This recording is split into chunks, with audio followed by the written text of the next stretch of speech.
Bonjour à tous et bienvenue sur boursicoté.com pour cette nouvelle analyse technique Forex, matières premières et Bitcoin avec une paire de devises euro-dollar qui reprend le chemin de la hausse avec donc une hausse qui est intervenue dès le début de l'après-midi, donc suite à la diffusion du NFP, du Non-Farm Payroll du côté des États-Unis. On a connu un mouvement baissier généralisé sur le dollar. Dans le même contexte, on a eu une belle hausse au niveau des indices sur des anticipations d'assouplissement de la politique Covid. Ça s'est vu notamment en Europe. Aux États-Unis, on a bien limité ce mouvement. Donc on est ici sur un mouvement de hausse de la paire de devises euro-dollar qui casse donc la dynamique baissière dans laquelle il était installé depuis maintenant quelques jours. Et donc par rapport à cela, ici on revient au niveau de la zone des 0.9950 et donc on se stabilise ici entre cette zone des 0.9865 et la zone de parité. Donc la paire de devises euro-dollar entretient ici son biais qui s'est neutralisé. Par contre, il faudrait repasser ici au-delà de la zone de parité et surtout de la zone des 1.0120 pour valider un potentiel changement de tendance à partir du moment où nous sommes là. Si on revenait directement sur les 1 puis cette zone justement des 1.0120, il y aurait un vrai signal de retournement court moyen terme sur cette paire de devises euro-dollar. Sur la paire de devises livre sterling contre dollar américain, nous sommes toujours sur une dynamique baissière, malgré ici le beau rebond que nous avons eu cet après-midi. Cela ne remet pas en cause le fond de la tendance qui est une accélération ici à la baisse suite à la rupture de cette zone majeure des 1.1470. Si l'on observe bien ce qui se passe, on a ici une accélération baissière donc de la paire de devises, suivie d'un rebond qui vient chercher ici la moyenne mobile 20 exponentielle. Donc certes, le rebond est dynamique, mais il n'est pas encore suffisant pour invalider ici cette impulsion baissière. Donc globalement, on observera ici les cours entre cette zone de moyenne mobile et éventuellement un retour ici au-delà des 1.1470, auquel cas effectivement il y aurait invalidation ici de cette poussée baissière.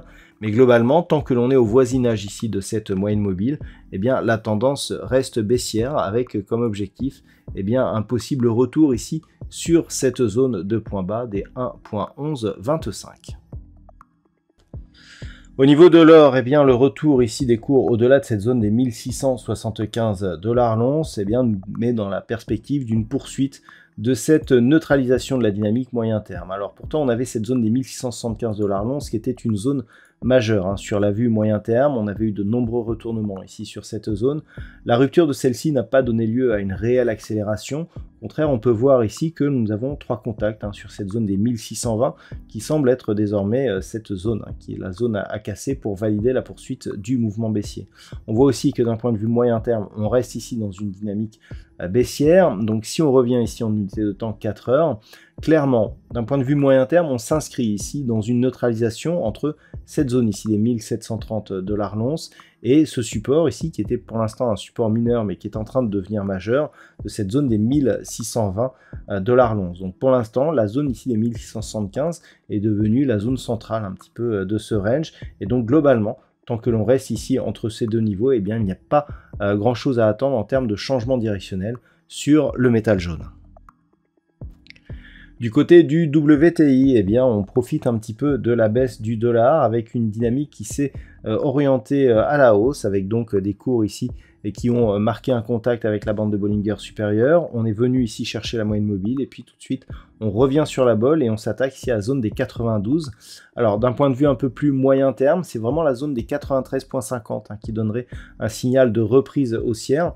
Mais déjà ce que l'on peut observer, c'est que si on vient ici au contact de cette zone des 93.50, il y aura rupture ici de ce précédent point haut significatif et donc succession ici de points bas et de points hauts qui seraient haussières et donc ça contrasterait par rapport à la dynamique précédente qui était plutôt ici baissière. Donc nous sommes peut-être en train d'assister ici à un retournement majeur de la tendance court moyen terme.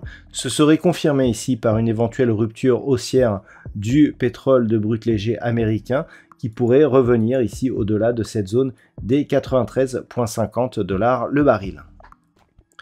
Et puis enfin au niveau du Bitcoin, eh bien, il semblerait que l'on reprenne le chemin de la hausse, puisqu'après avoir marqué ici une rupture de la zone des 20 000 $, et puis on s'est stabilisé ici. Je vous indiquais qu'on ne retrouvait toujours pas une volatilité suffisante pour valider une reprise de mouvement haussier.